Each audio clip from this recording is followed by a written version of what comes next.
He estado estudiando algo bien importante allá en las clases de atrás, el tema acerca de perlas en los proverbios, en otras palabras, verdades que nosotros podemos llegar a encontrar en el libro de proverbios. Y creo que es un buen lugar para hablar con los niños, jóvenes acerca de todas esas cosas, especialmente siendo que el libro fue escrito para aquellos.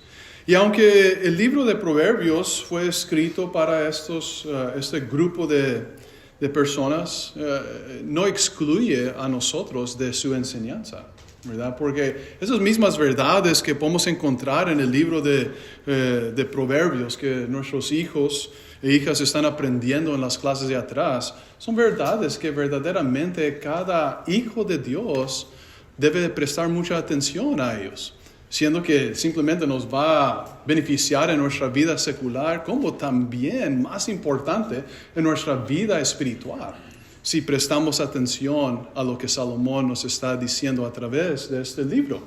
Y creo que ahora llegamos a iniciar el estudio acerca de la honestidad. No va a ser algo que vamos a tocar nosotros juntos, pero hay otra perla que podemos encontrar en el libro de los Proverbios, y esa es acerca del pecado del orgullo. Y quiero decirles que es rara la vez que en ocasiones que llegamos a mencionar la idea del orgullo en discusiones que podemos tener con hermanos, o incluso simplemente en respecto en sermones, ¿verdad?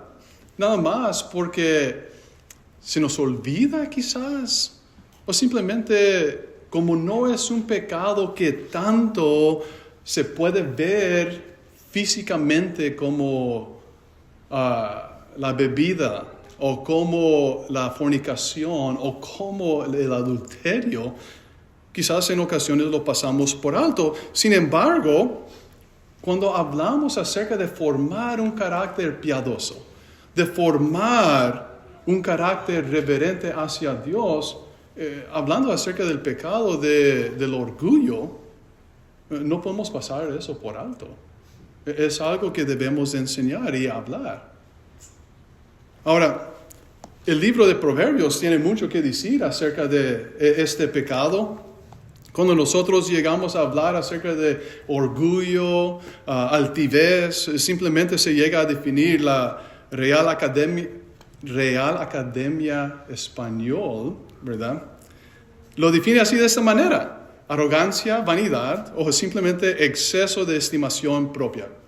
Y por eso esa foto, ¿verdad? Y eso es lo que llegamos a mirar. En otras palabras, en términos sencillos, la autoexaltación, una visión extremadamente inflada del propio valor de uno, y ahí sale la idea tiene la cabeza hinchada o inflamada, ¿verdad? O de no solamente su propio valor, sino de también sus capacidades o simplemente sus logros. Y déjenme decirles, como dije, Salomón tiene mucho que hablar acerca de este pecado. Era algo bien importante. Especialmente, no es un pecado que se limita solamente a la juventud, aunque sí, la juventud tiene un problema, un gran problema con esto, ¿verdad? Pero también nosotros, como aquellos que ya estamos en una edad más avanzada, que ya pasamos esa etapa de la juventud. Proverbios capítulo 21, verso 4 dice Salomón: pecados son la altivez de ojos y el orgullo de corazón. Dice, la lámpara de los impíos. Claramente Salomón declara que el orgullo es pecaminoso. No es algo que llega a agradar a Dios. Y creo que más y más que llegamos a analizar este pecado, uno se da cuenta por qué verdaderamente Dios mira este pecado como una abominación. Y lo tiene en la misma categoría cuando habla en el libro de Levíticos, los hombres que echan con hombres. No te vas a acostar con un hombre como con una mujer, ¿verdad? Eso es abominación para el Señor. El pecado del orgullo es abominación para el Señor. Y déjame decir, notemos lo que llega a ser el orgullo en la vida de cada uno de nosotros, porque es algo interesante mirar cómo eso verdaderamente nos destruye hacia adentro, de adentro hacia afuera.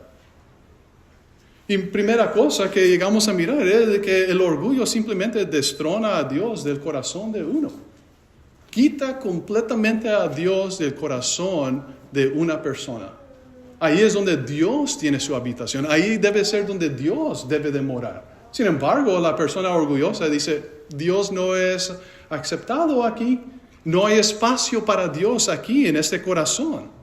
Y creo que es claro que el que debe de morar primero o en el primer lugar en el corazón de nosotros, un hijo o hija de Dios, ¿quién es? Es Dios. Y llegamos a mirar eso en Éxodo capítulo 20 y el verso 3, claramente.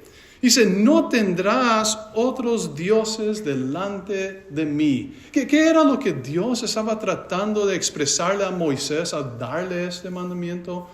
¿Verdad?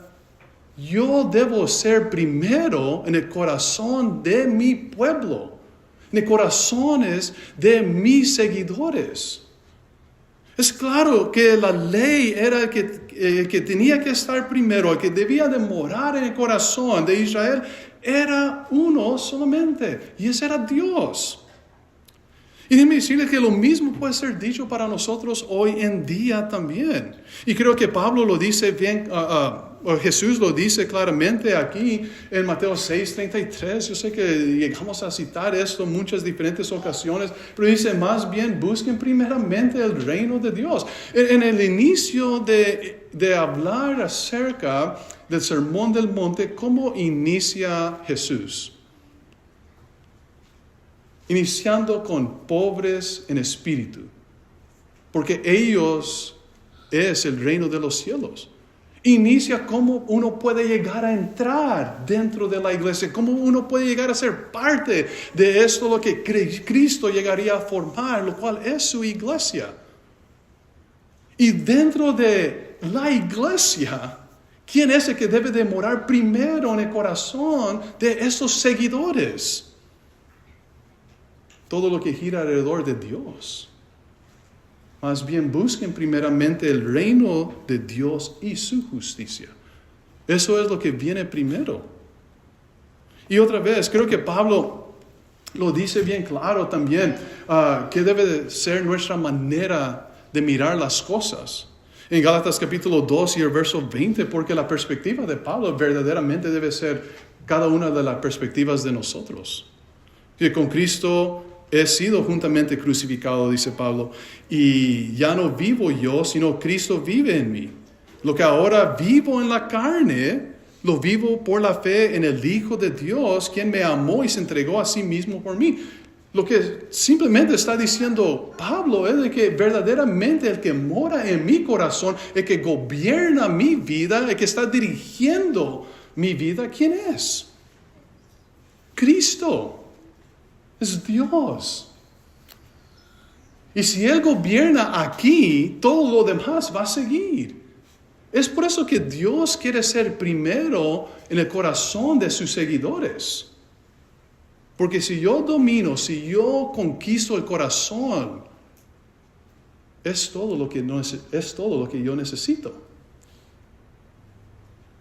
Ahora, el problema es cuando entra el orgullo. Ese es el problema. Esta idea de que Cristo, que Dios mora en el corazón de uno, se hace imposible. Cuando el orgullo entra en el retrato o en la escena, hace esto imposible. Dios ya no es el Señor del corazón. Dios ya no es el que está liderando. Dios ya no es el que está guiando. Dice Proverbios capítulo 16, verso 5, dice, abominación es al Señor todo altivo de corazón. De ninguna manera quedará impune. En otras palabras, de ninguna manera quedará sin castigo, dice Salomón. Ahora, no es una coincidencia que Dios llega a abominar el orgullo.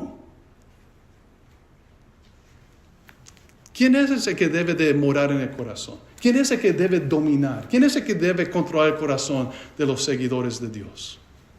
Él. El problema es que el orgullo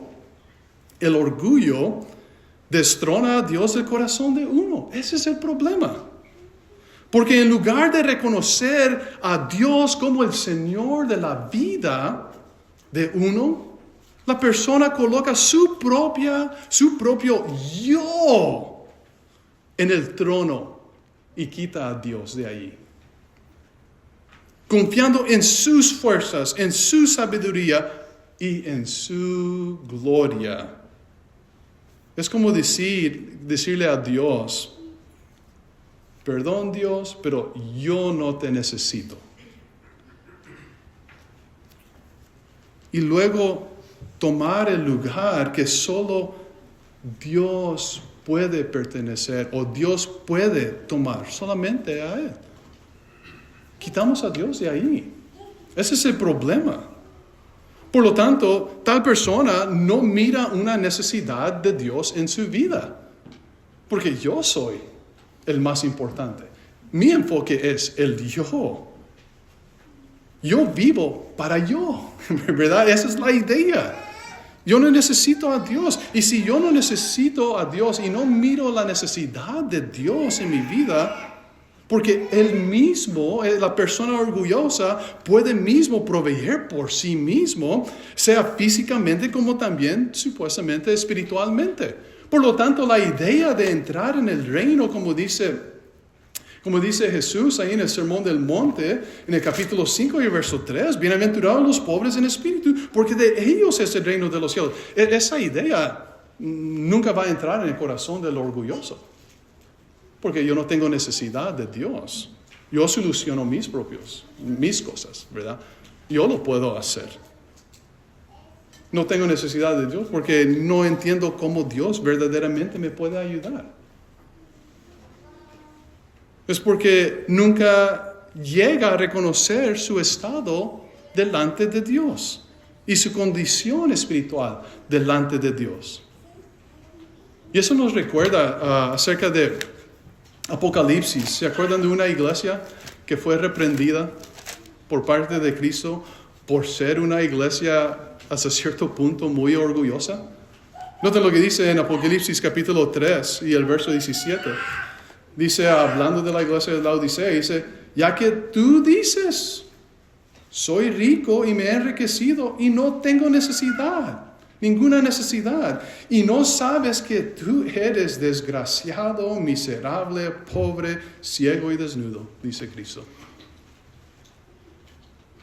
Si notan qué es lo que llega a suceder cuando el orgullo llega a dominar el corazón de las personas, yo no tengo necesidad de Dios. Yo no puedo ver mi condición delante de Dios. Y obviamente si no necesito a Dios, ¿por qué voy a tener que dedicar mi vida a Él? ¿Sí me explico?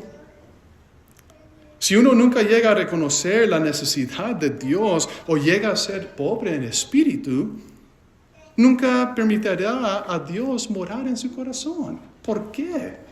Es algo ilógico. El orgullo reemplaza a Dios, reemplaza la dependencia que debemos de tener en Dios con una falsa ideología de autosuficiencia, que yo puedo.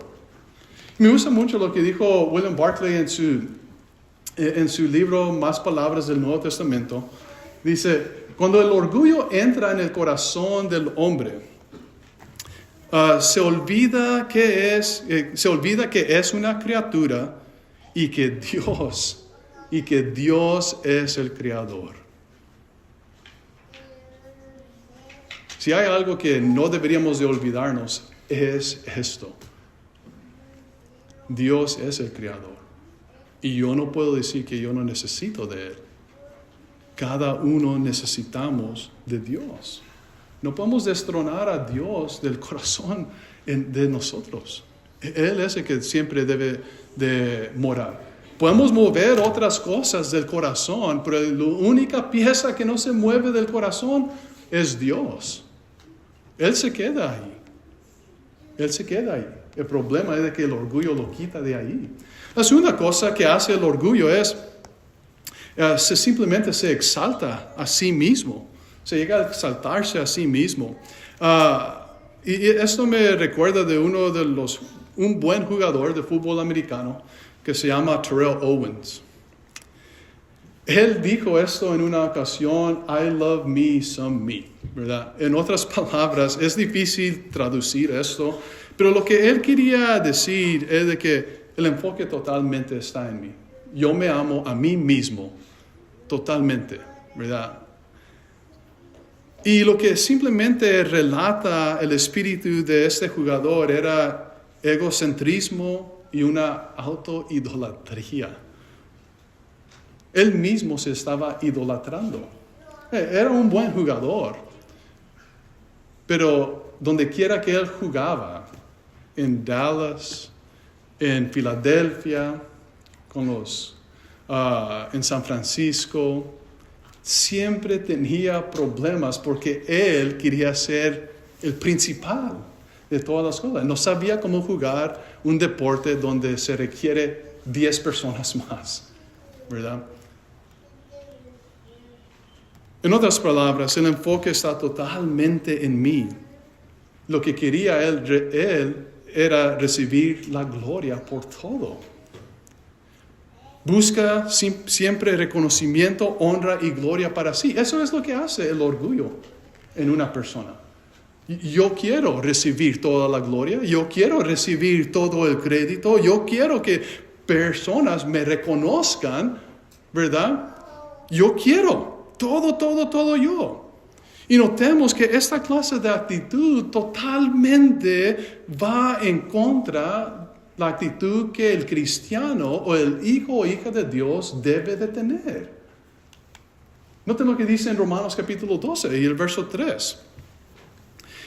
Dice, digo pues, a cada uno de ustedes por la gracia que me ha sido dada, que nadie tenga más alto concepto de sí que el que debe de tener, más bien que piense con sensatez, conforme a la medida de la fe que Dios repartió a cada uno. Y luego sigue adelante hablando acerca de que cada uno tiene que trabajar en su área dentro del cuerpo, ¿verdad? El punto es de que somos un cuerpo aquí. Somos un cuerpo. Nadie aquí va a llegar a ser exaltado sobre el otro. Ese es el punto. Y lo que estamos mirando, por eso Pablo trata de llegar a la persona y decirles, tú tienes que calmarte con este orgullo, porque no debemos de tener un concepto más alto de sí mismo. Porque cada uno de nosotros somos importantes. Y notemos lo que dijo Salomón, siguiendo esta misma idea de pensar, dice, que te alabe el extraño y no tu propia boca. El ajeno, que lo haga él y no tus propios labios. Si notamos lo que está sucediendo aquí, Dios no quiere que tú te enfoques en el tú, ¿verdad? La vida no gira alrededor de ti. La necesidad de constantemente de querer ser reconocido, exaltado, honrado, llegado a incluso en alguna manera glorificado, es pecaminoso. Es una abominación para el Señor. Cuando una persona se pone en un pedestal, aunque sea solo en sus propios pensamientos, está cayendo en el orgullo. Está pecando. Y esa actitud pecaminosa, tarde o temprano, lo va a llevar a la ruina. Muchas personas inflados de ego, queriendo reconocimiento, queriendo recibir crédito, queriendo recibir gloria o en alguna manera exaltación, tarde o temprano van a fracasar en su vida. No solamente en su vida secular, pero también más importante en la vida espiritual. Y este modo de pensar puede ser que lleva a la persona a sentirse bien. Oh, y lo que yo lo hago porque yo quiero que alguien venga y me diga. Yo quiero que alguien venga y me diga, oh, buen trabajo que hiciste. Y eso es lo que me gratifica. Y quizás puede ser algo que sí te hace sentir bien momentáneamente. Pero déjenme decirles, ¿a qué costo? ¿A qué costo?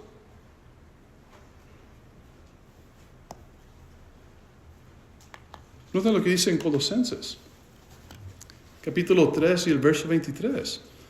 Dice, y todo lo que hagan, háganlo de buen ánimo como para ti, para que te sientas bien, para que puedas ser reconocido, para que puedas ser glorificado o en alguna manera honrado por los demás. Es triste cuando uno llega a hacer las cosas no por los motivos correctos. Yo quiero que alguien venga y me diga algo. Yo quiero poner mi estampilla allí en todo lo que yo hice. No debe de ser así. Háganlo de buen ánimo como para el Señor y no para los hombres. La gloria siempre va a regresar ¿a quién? A Dios. La honra siempre va a regresar a Dios. Personas que batallan con esto, tarde o temprano van a llegar a la ruina. Lo que hacemos no es para ser vistos, no es para ser reconocidos por los hombres. Es decir, no es para recibir uno mismo la honra o la gloria, la gratificación. Lo hacemos para traer gloria a Dios. La vida no se trata de ti, se trata de Dios. Y darle gloria a su nombre. Es por eso que yo hago las cosas. Eso es lo que debemos nosotros tener en nuestra mente. No se trata de exaltarse a sí mismo. Ese es el problema con el orgullo. Le quita el lugar a Dios y llega a exaltar, no a Dios, pero a la persona orgullosa. La tercera cosa que hace el orgullo es que simplemente llega a destruye relaciones. En Proverbios capítulo 14 y el verso 21 dice, peca el que desprecia a su prójimo, pero el que tiene misericordia de los pobres es bienaventurado. El espíritu orgulloso tiene la tendencia de compararse con los demás. Porque hace eso porque quiere señalar, mira lo que yo estoy haciendo. Que el enfoque siempre regrese a mí. Tiene la tendencia de estar comparándose con los demás. Mira cómo él o ella no hace suficiente. Mira cómo él o ella es. Mira los errores de él o ella. Eso es lo que hace el espíritu orgulloso. Manifestando desprecio hacia su prójimo, arrogancia e incluso juicio hacia los demás, pero nunca toma en consideración a sí mismo y sus errores. Y su mentalidad siempre lo lleva a pensar de esta manera, yo soy superior que los demás. ¿Quién quiere verdaderamente estar cerca y tener una amistad con personas así? Nadie quiere esa clase de amistad que constantemente te están mirando, menospreciando, haciendo juicios y luego demostrando un carácter de arrogancia.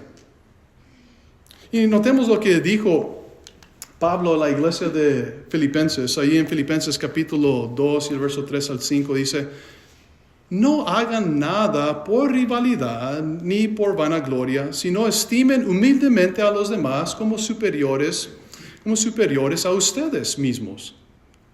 El orgulloso no va a poder lograr hacer eso. No, yo soy superior que tú. No, yo soy el que es mejor. No, yo soy el que debe ser servido, ¿verdad? No considerando cada cual solamente los intereses propios, sino considerando cada uno también los intereses de los demás. Otra vez, el orgulloso no va a poder lograr hacer esto. Y dice, haya pues, o haya en ustedes esta manera, ¿qué? De no pensarse, no elevar su ego, ¿verdad? Haya en ustedes esta manera de pensar que hubo también en Cristo Jesús. No se crean que son superiores que los demás. No menosprecien a los demás. El punto es que el orgullo rompe las relaciones entre las personas. Y luego no solamente eso, crea división. Porque se considera simplemente mejor que todos los demás. El orgullo no permite a la persona llegar a servir. Porque en su mente, ¿qué estoy haciendo yo sirviendo a un inferior? Cuando yo debo de ser el que debe ser servido. En Juan capítulo 13 y el verso 7 nos da una gran enseñanza, o en realidad en esos primeros versos, cuando Jesús está en esa última noche con los apóstoles y llega a tener un largo discurso con los apóstoles, donde se llega a revelar la traición de Judas, donde se llega a revelar que Pedro lo iba a negar, ¿verdad? Y que él finalmente ya estaba listo para ser sacrificado, ¿verdad? Y luego lo que llega a hacer Jesús en esos primeros momentos es de que Él se pone de rodillas y comienza a lavarle los pies a los apóstoles. Y eso viene del Señor. Eso viene del Mesías. El orgulloso no va a hacer tal cosa. El orgullo no va a permitir a la persona simplemente pensar en los demás. No lo va a llevar a considerar a los demás. No, es que yo estoy interesado en mis intereses, no los tuyos.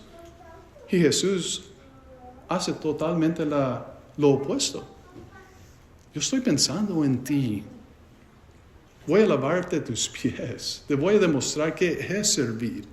El hombre o mujer orgulloso espera ser servido en vez de servir. Y me decirle, ese tipo de pensar destruye otra vez más relaciones. El enfoque siempre está en qué es lo que yo quiero, mis necesidades, ¿verdad? Yo no puedo pensar en alguien más. Es que no hay tiempo.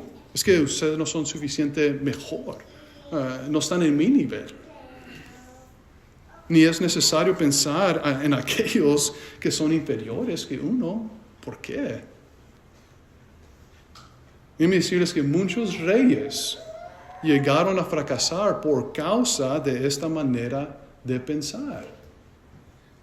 Muchos. Y tenemos ejemplos bíblicos de eso. Nabucodonosor era uno de ellos. Sus descendientes llevaron a la gran Babilonia a fracasar por causa de la altivez. Y fueron conquistados por los medos persias. El punto es, el orgullo destruye totalmente relaciones. No va a poder llegar a tener amistades.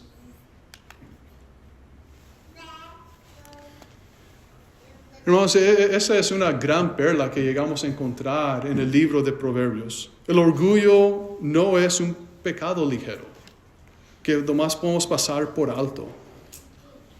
Hermanos, el orgullo es una enfermedad del corazón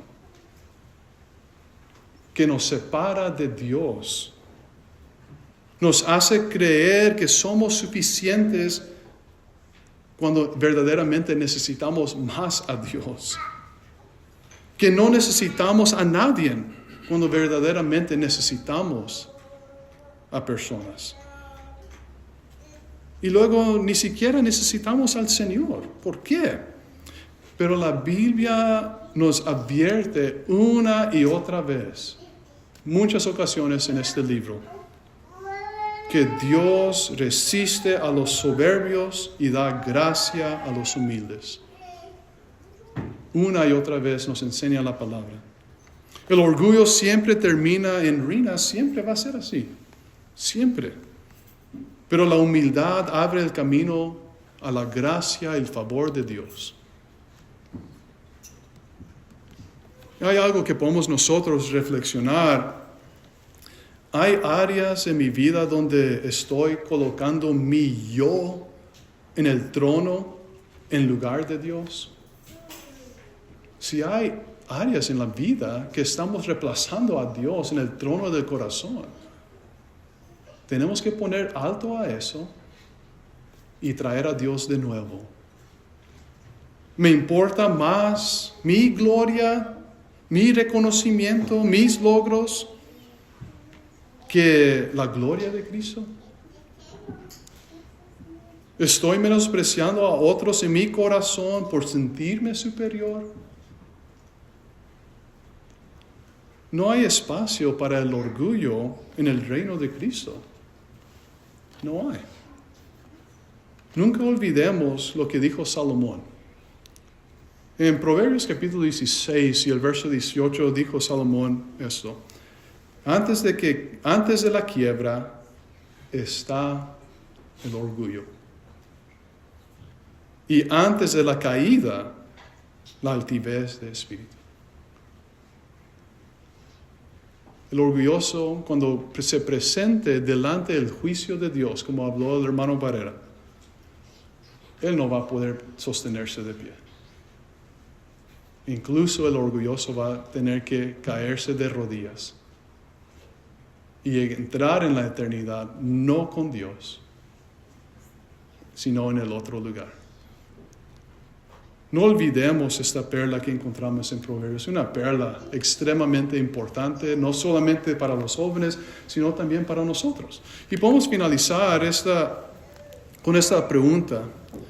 ¿Estás buscando tu gloria, tu reconocimiento o la gloria de Dios?